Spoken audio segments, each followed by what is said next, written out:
Hi guys, this is Mike Hibbert back with another Python Django tutorial for you, and this time we're going to cover a subject that a lot of people have been asking for a few weeks now, the subject of deploying your applications online. Now this is going to be a two-part tutorial that is going to cover first of all the kind of configuration changes that you need to go through in order to set up ready to be deploying your applications online, and then the second part will be the actual process of what you have to do in order to set up the equipment and the actual online services so that they're ready to work along with your application. Now in this one it's mostly getting modules installed, configuring settings, making sure that we can still develop offline, but when we deploy online things should just work straight out of the box. So the first thing we need to do is we need to install a few more modules. Now the modules we're talking about are modules that will help us to mimic the online version of the actual site in our offline environment when we're developing. Now the reason we want to do that is because we want our system to be more or less exactly the same as what it is online, so that we can make sure that when we're developing we come across the same kind of environment and problems and the things that we need to configure for, so that when we actually deploy online then there are no big surprises. So the first thing we need to do is we need to install 4 more Python modules to support our application, and we're going to use this do pip install to install the modules. Now the first thing we're going to install is gUnicorn, or Green Unicorn, which is it's a Python based web server that is a great replacement for the whole manage.py run server command. This is actually more like a production server, so it'll help us to mimic what's online. Now the web services that I'm going to help describe are basically the Heroku web hosting, and in keeping with that, I'm going to also link in so that I can show you how to deploy static files onto Amazon S3, because whilst Heroku will do the processing of your code and will help you serve pages, when it comes to actually deploying things like uploading pictures or having links to images or that sort of stuff, or JavaScript or any of your static files, Heroku is not the best place to hold all of that stuff. You're better off holding that on some other cloud-based file delivery system like Amazon S3. So we're going to go through the whole how does Heroku work in connection with that, and how can we make it as simple as possible for us to deploy our code to Heroku and our static files over to Amazon, and then have that work in a build system. So this is going to be the configuration side of things. So we've got our Heroku similar kind of web server that we're going to install. We're going to use this module here, DJ database URL, and what this does is it takes advantage of a setting that Heroku uses. It has an environment variable set automatically on their web servers, which points to their internal databases. So when you create your Heroku web app, it'll create you a web server that will actually run Django code, but it'll also create you a development kind of database, which is Postgres. So on our local machine we're not running the Postgres database, but on our website web hosting services we are. So in order to be able to configure easily, we're going to use this module to connect them both together, so that the offline and online still use the relevant databases for themselves, but the code remains relatively the same.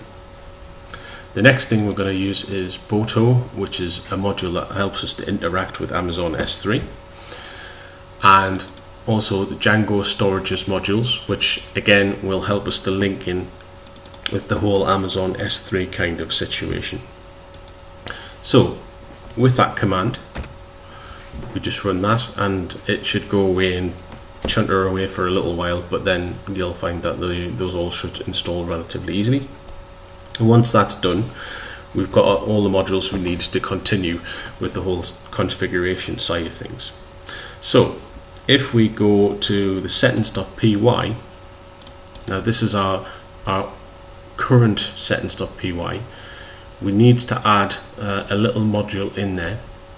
So we just need to add storages. Now that was basically, that's the way we reference the Django storages module inside of our installed apps. And that will help us to then link in with everything in terms of what we need to support on this site. It doesn't necessarily affect too much our offline development version of the app. It's more that when we get online and we start linking in with the S3 stuff, we'll do a collect static files command, and that should then automatically deploy any of our local files through to the S3 for us without us having to do a great deal of work. So it's very much streamlining the whole deployment process into putting our code onto the web servers but putting our static files through onto S3. Right, so that's our installed apps section set up. Now we need to now deal with this database URL settings. Now in our old system, this is what we would do for our database settings, and that's fine for offline. If you want to do that, that's fine, but because we're going to deploy this code onto Heroku, we want it to be able to take advantage of the way that Heroku actually stores the database connection information, and it stores it as a string. The string is basically a URL through to wherever they keep their database, and it can be different for whichever application you deploy to. So we don't want our code being too hard coded, so to speak. We want it to be flexible enough to actually accept a different URL depending on where we deploy to. And this is how we keep our configuration as loosely bound as possible to the actual system settings.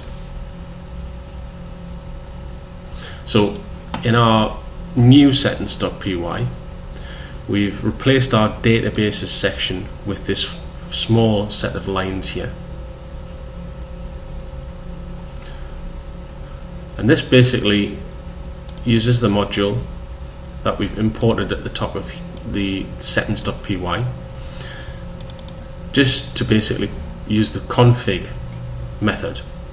Now all that basically does is it goes away and it looks on the server for an environment variable that gives us the connection string, and then it creates the relevant structure for this database's dictionary, and that's it. That's all it does. That's pretty simple. All we need to do with that is just basically leave it as it is, and if we deploy this onto a different Heroku app, or the current app crashes and we want to make a brand new set, we can just drop this code in and the database settings should automatically work just by doing that. So by putting this new set of configuration in, we've made this decoupled from hard-coded information. So for instance, if we had a database setting like this, we know that it's always tied to this path on the system. When we use settings like this, we don't really care where it is. Our code doesn't know where it is. It doesn't need to know where it is, unless of course it changes, but this particular running of the function will take account for that automatically for us. So when we deploy, we don't have to think about that issue. Also, just a quick note is that when you start deploying, it's probably a good idea to actually start and put a valid email address inside of your admins section, just so that if there are any real problems, it will send you an email through to let you know. Now, some of the other settings that we need to change. With our media root, we're now going to say that media root is /assets/. Now, the reason for that is because when we start to deploy through to Amazon S3, things like our media and our static files will go within the S3's bucket folder system. So it's not going to be exactly the same as our offline folder system. It's going to be slightly different, and by configuring these things this way, we can then actually make sure that they match the online bit, and then later I'll show you that we're actually going to create a way of making it so that we have our offline settings included, but only if the application's actually offline. With the media URL, we don't need to do anything with that because we're mainly dealing with static files. With the static root though, we're doing something new. We're going to use this variable which I've created up here, which is pretty much just the copy of the current working directory, and we're going to use that. I'll just scroll back to where it was. Oh yeah, here we are.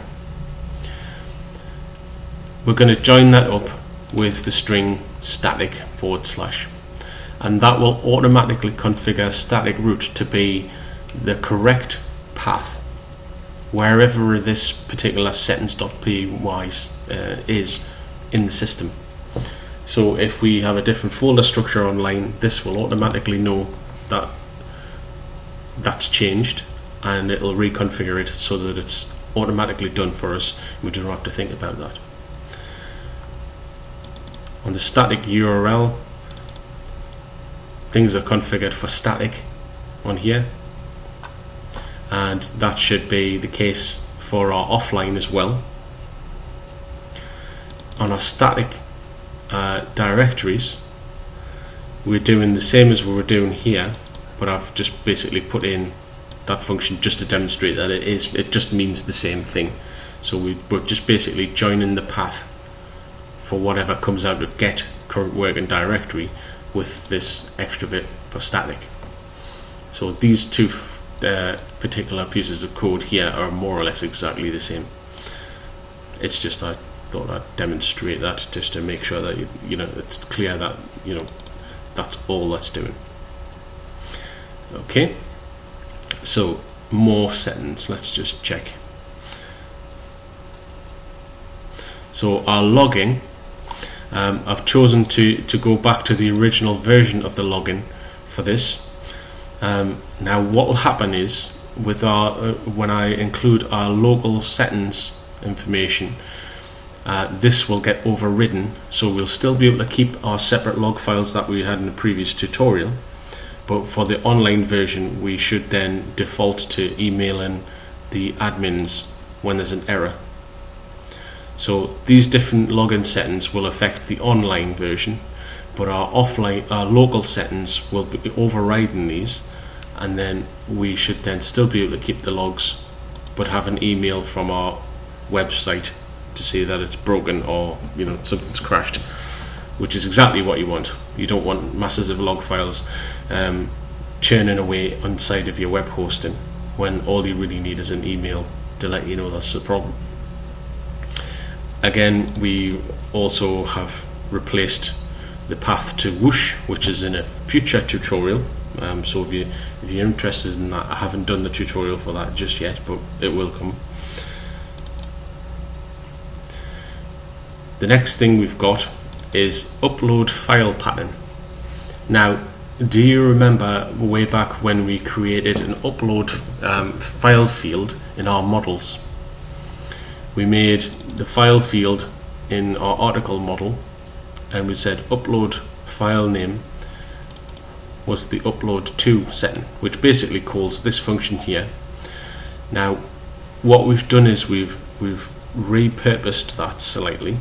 I'm not sure that's the right word, but we've reconfigured it anyway to use the settings upload file pattern, so that we can then say when there are files uploaded, if they're uploading to S3, the file pattern may be different. So when we upload to the S3 storage bucket, the file system may not be exactly the same as we have offline. But if we have our settings set correctly, when it comes to actually doing the offline version, this setting should be slightly different, and our offline version, when we're testing and when we're writing our code, should be fine. So by abstracting that out and pulling that out from there, we've basically made it so that we can configure that all in our settings.py file and make sure that it's correct. Now that's that for the main sets of settings. What we now do is we're going to try to import a local settings module. Now this is basically a local settings.py file that's in exactly the same folder as our settings.py. So we've got settings.py there, but we've got local settings.py just next to it.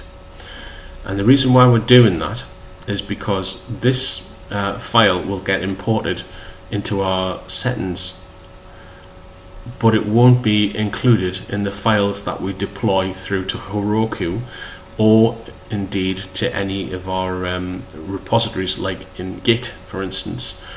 So if we actually start committing into version control, this local settings.py shouldn't be there. So that whenever this set of files from this project is deployed, all you get is the settings.py. This stays on my machine and never interferes with anybody else's.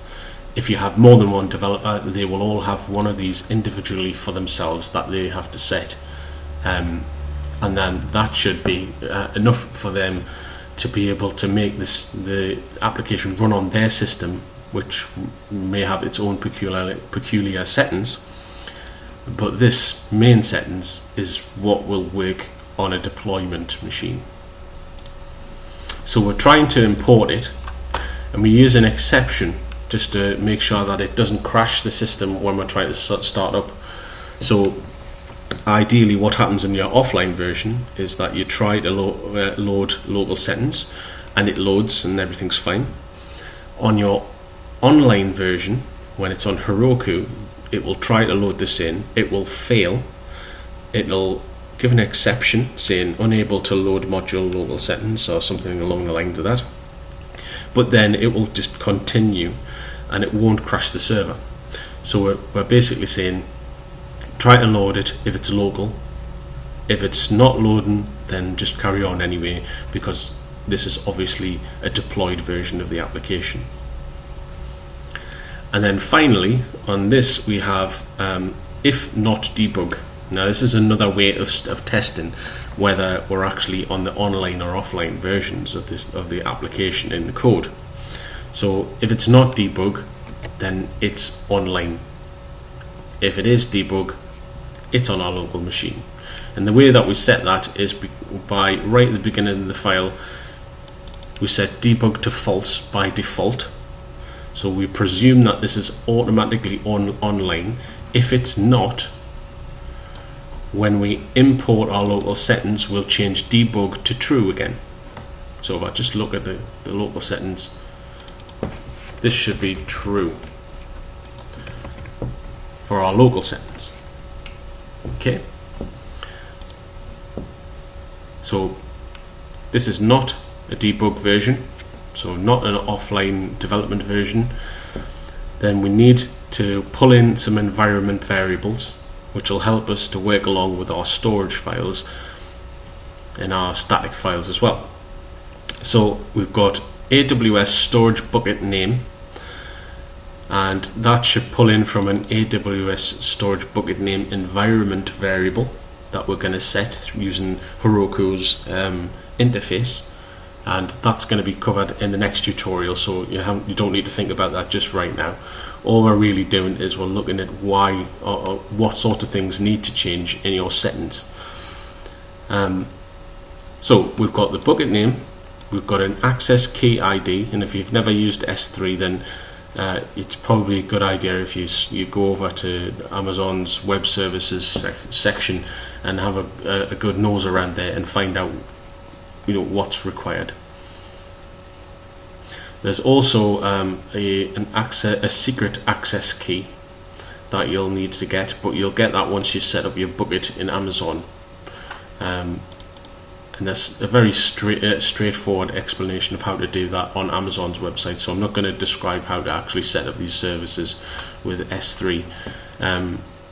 And the Heroku is an absolute breeze to set up as well, so I don't really need to give you all those details. I will, however, be showing you how to actually go through the process of deploying the files and what's needed in terms of version control and that sort of thing. So don't worry, I'll show you, and I will be showing you how to actually use the services.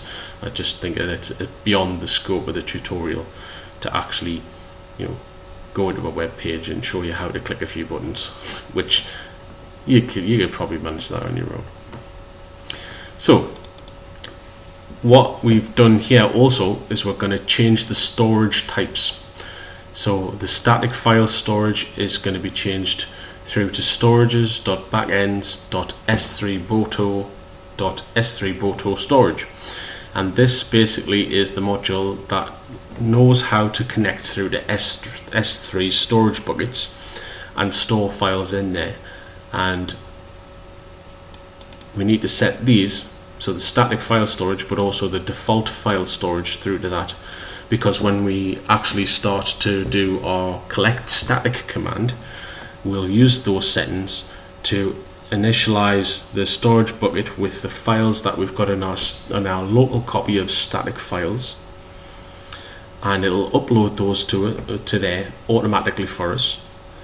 But also, once we're online, if you remember, the articles page where we create a new article actually has a file upload where you upload a thumbnail image, and that will require these settings also, because it needs to know what to do with the files that we're trying to upload, because the file will try to upload to Heroku, but once it gets through to our Django framework, because we've changed to S3 Boto storage, it will automatically pass those files over through to the S3 bucket instead. So it'll more or less act like a proxy and push the files away from Heroku and onto S3. But it'll do that seamlessly for us, so we won't have to think about recoding our article model or anything like that to actually do the process of passing files through to S3 storage. So it's very, very awesome in that it doesn't mean that you've got to write special case code or anything like that. The app you write offline should be as easy to write as the one that you've got online. Finally, we've got the S3 URL, and now what this does is it allows us to pull in the bucket name and push it onto the end of there, which automatically generates a correct URL for where our S3 files will be stored in the bucket, and then automatically passes through to the assets folder within that file system. And then we finally use the S3 URL to override what's in the static URL. So you should find that later on, when you're actually doing references to files, you'll get a link through from a local one, which will be online. It'll be like 127.0.0.1/assets/images/ I don't know, my image or something like that.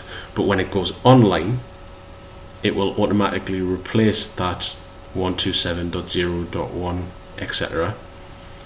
with this URL. So in the case of our images, we have I'll just get the base. Yeah. So in the case of our images, when we did in our base template, we have the Python logo at the bottom of the page. I'll just get a picture for that.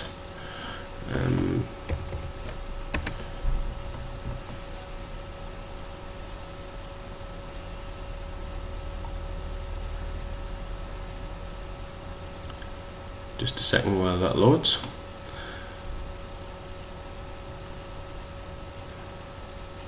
Oh, alright, okay. We'll give that a few seconds whilst I'm still explaining this. So the logo at the bottom of the page, we use a term like this. We use the static function with a relative path. The static function should replace what comes before this relative path with what we've put inside of this sentence.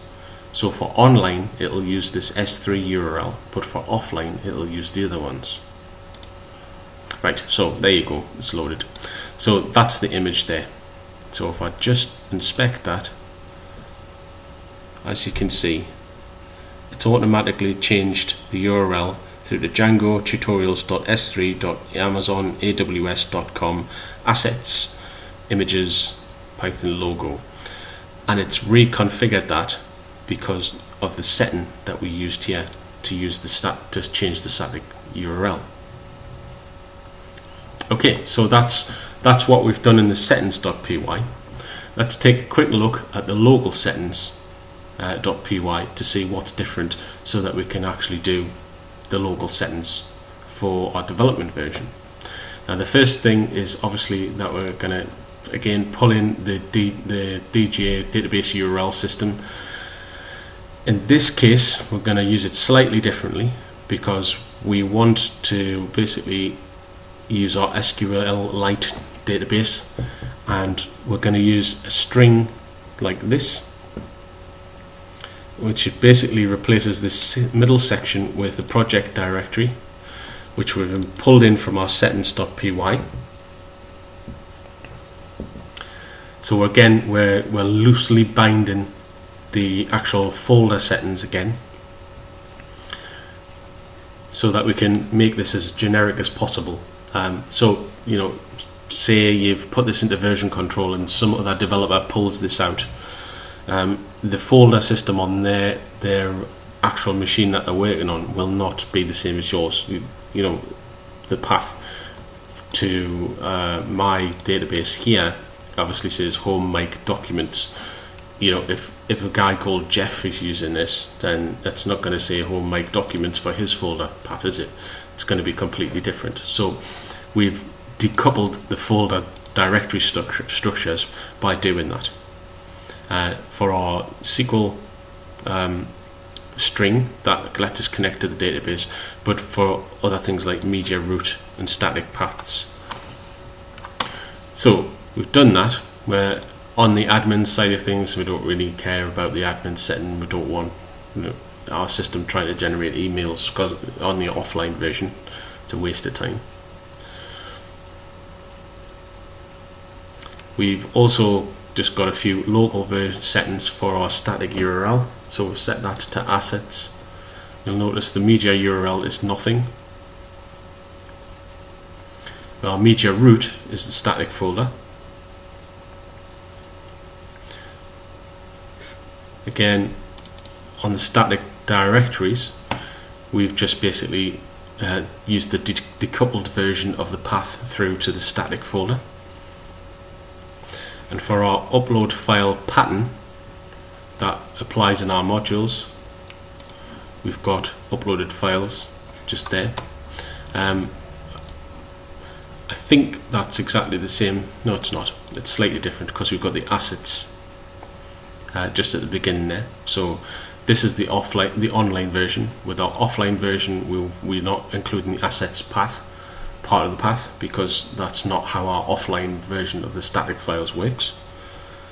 And here we are with our login that we were using to have split logs in a previous tutorial. So we've got a few different things that are very different there from the online version. And like I say, when we get to this line here, it will pull in those settings if we're in an offline version. If we're not, then it will simply skip over that, and all of the settings that we've created previous to this and further up in our settings.py will stay the same. So we're setting up the settings.py for online version, but our local settings should pull in new values for some of the things that are already set in our settings.py and override them for our offline version. Okay, so that's the settings changed. Another thing that has to change is the way that we actually reference images. And the way that we used to reference them was using a different pattern. But we've now changed to using this other function that or that tag rather, that we get from the static library. So we load static in our tag, in our template, and we use this get static prefix to find out what the static file's prefix should be. So in the case of our image here, we could go through to this web folder here, and if I just examine that, you'll see that what that's actually doing in our code is it's getting the static prefix for the online version, which is the path to our bucket and assets and the uploaded files section, and then we are then tacking on the end the article get thumbnail method. Now this is interesting because we said in previous tutorials that when we use these braces with the percentage sign, that executes something, whereas when we use these double braces, that usually just uses a variable. But that's not necessarily true when you're actually dealing with models, because models, if you want to access a method from a model, then you need to basically wrap it inside of these braces, because it's still technically a variable because it's an instance of an article in this case, and we're just calling its instance method. So what does that instance method do? Well, in the case of us being online, so if this is not a debug version, we need to replace part of the string that comes inside of the thumbnail, because when we upload to files, the thumbnail path is different than it is offline. So we need to slightly manipulate what the thumbnail path should be.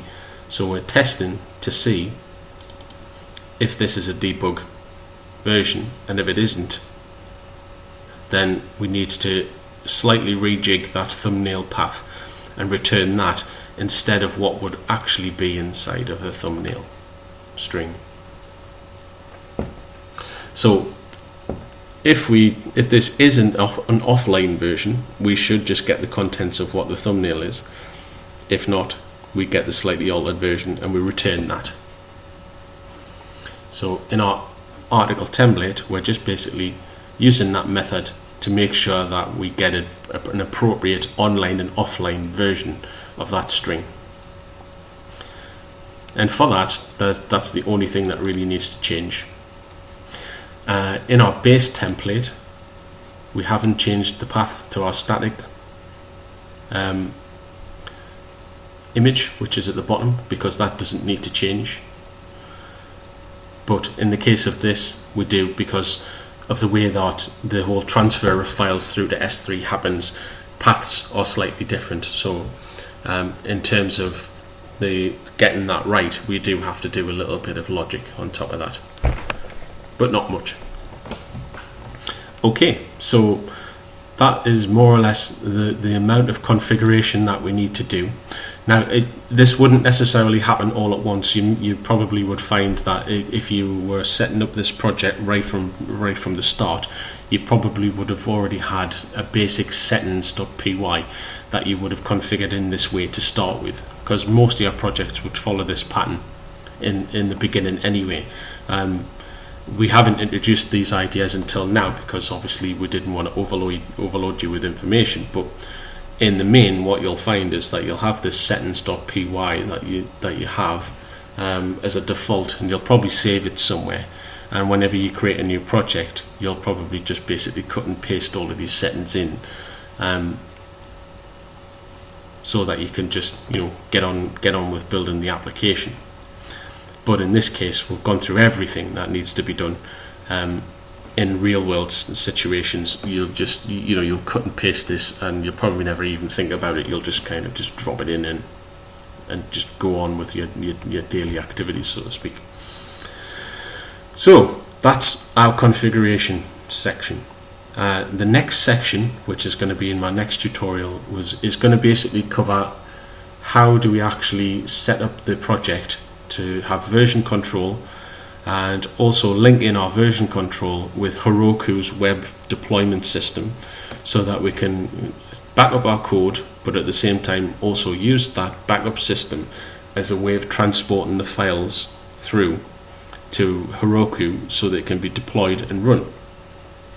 We'll also discuss how to actually do the whole storing of static files and how to get those files to upload to S3, and that'll all be covered in the next tutorial. So I'm going to leave it at that for the time being, because I think this is probably going to be a pretty long video by the time I click the stop button, and hopefully the next one will tie up all of the things that we've done here in this tutorial, and it should all make sense in the end, hopefully. Famous last words.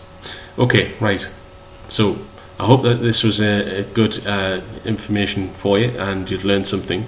And if you like this video, then please click the like button. If you want to know more about the tutorials in the series, and more in particular the next episode, which is going to cover how to actually deploy the application using the command line tools, then please click the subscribe button, and we'll send you a notification as soon as that's back out.